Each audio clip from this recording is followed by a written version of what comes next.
from Ironwood in the western Upper Peninsula of Michigan.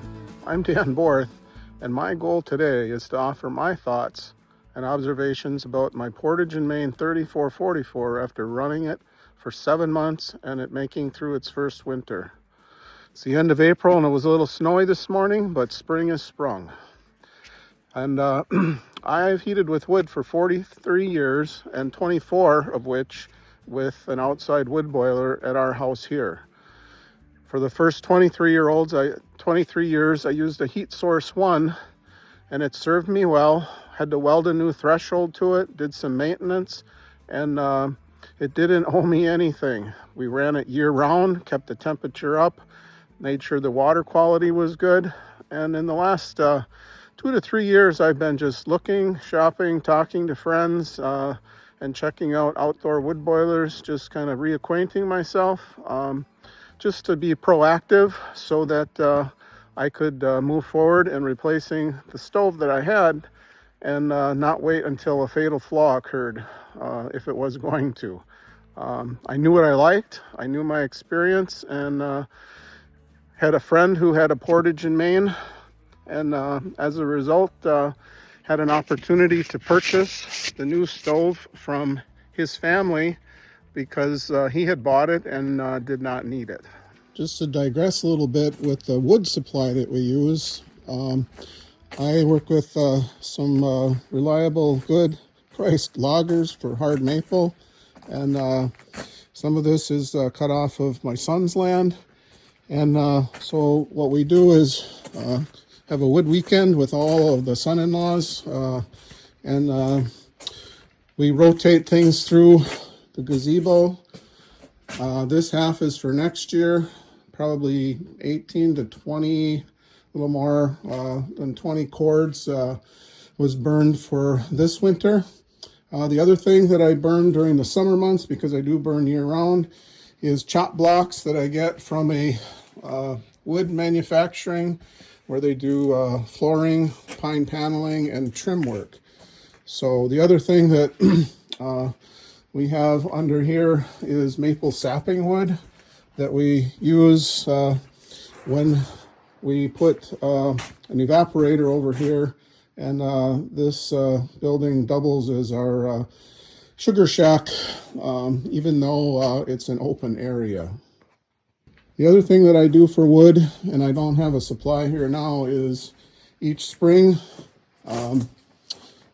pick a spot on 17 acres where there's some deadfalls and popples, aspens, and cut it up and utilize that, as well as scavenge around when something falls down in the neighbors' yards. It is 160 feet from our house out to the wood gazebo. Know that trail well. And we also, in addition to the house and our domestic hot water, heat a pool in the spring and the fall, just to gain a little extra time with it for the grandkids when there's a window of good weather, and I know that I've got swimmers on the hook.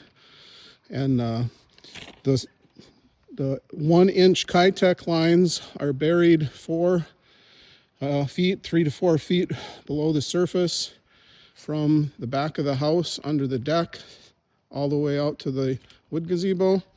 And it's in a 4-inch insul seal, which is a rigid plastic. I believe it's schedule 30, surrounded by 2 inches of rigid foam. And then it also has a 5 mil black plastic around it.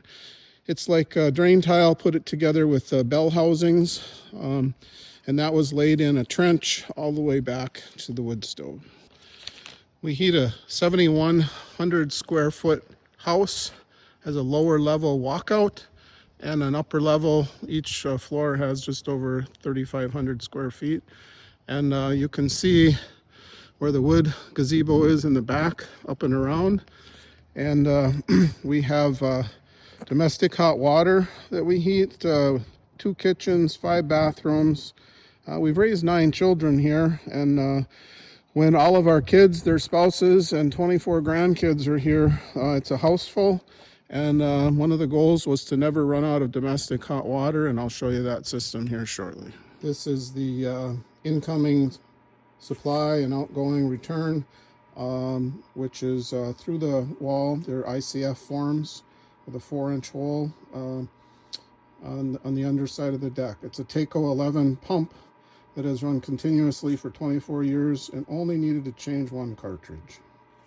We're in the mechanical room now and going to the domestic hot water. The incoming well water goes through a series of pipes, including a Y strainer. It's preheated by the 30 plate flat plate, dumped into the 50-gallon hot water tank, which is propane and never on. And then there is a recirculation line that's a bronze Taco 7 that runs off a timer and an aquastat set at 120. And then that pumps it with all the hot water lines insulated back through the flat plate and redumps it back into the hot water tank. As well, there's a homemade side arm here that just kind of percolates by convection all the hot water. We have an endless supply. I'm grateful that I upgraded to a 30 plate from a 12. Moving to the heating system, there's a 50 plate flat plate, the incoming line, and then the closed loop inside. There are 5 zones, 3 up and a garage loop, and then a slab loop. And there's no antifreeze in the system, the unions and valves trying to isolate everything. And there's a Wheel McLean backup propane furnace that really rarely runs. The garage loop gets turned off during the summer. It's on a 3-way zone valve so that it's continuously running. In case the door gets stuck open, it won't freeze. Here's an example of the 2 manifolds for the grate room, and it's a 48 by 34 room, so there's 12 loops of supply and return. Each of the lines is around 220 to 230 feet,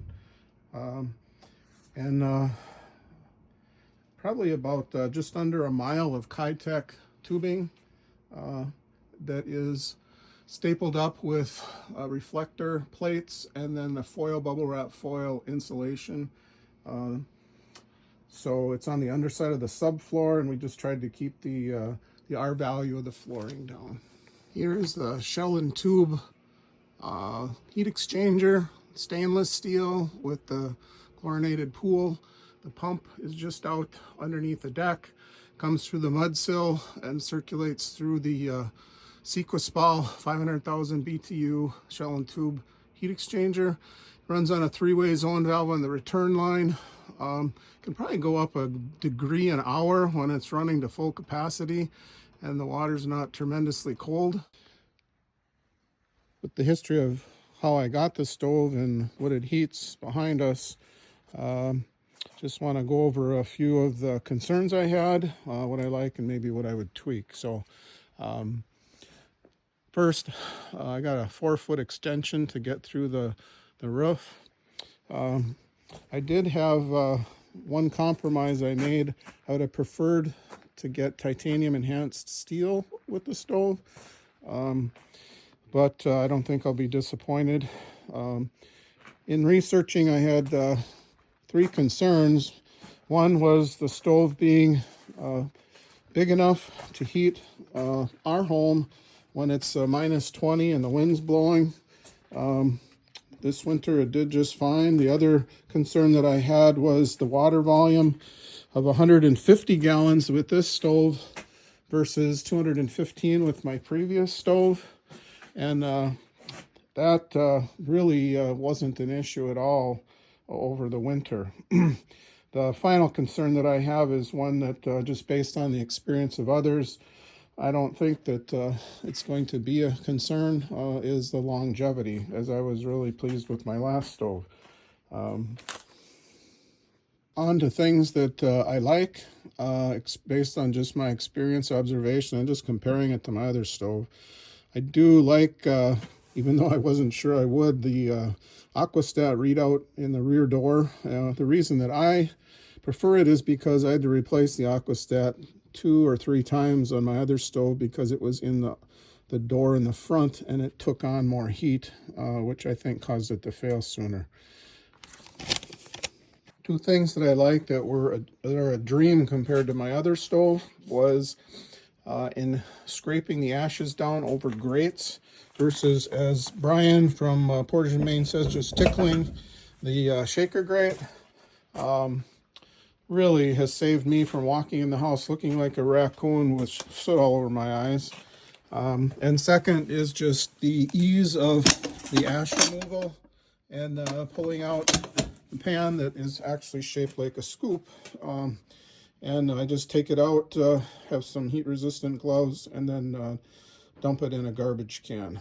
The water indicator is a no-fail, simple, easy to read, and compared to my other one, which I had to shut down because it was electronic, this is quite easy to work with. One thing that I really do like, and actually there's 3 things related to it, is the refractory brick, retaining the heat, just a solid quality build. And on top of that, it being shaped like a funnel inside the stove, where it funnels the creosote down and the wood burns and has more access to the air feeding right over it and underneath it.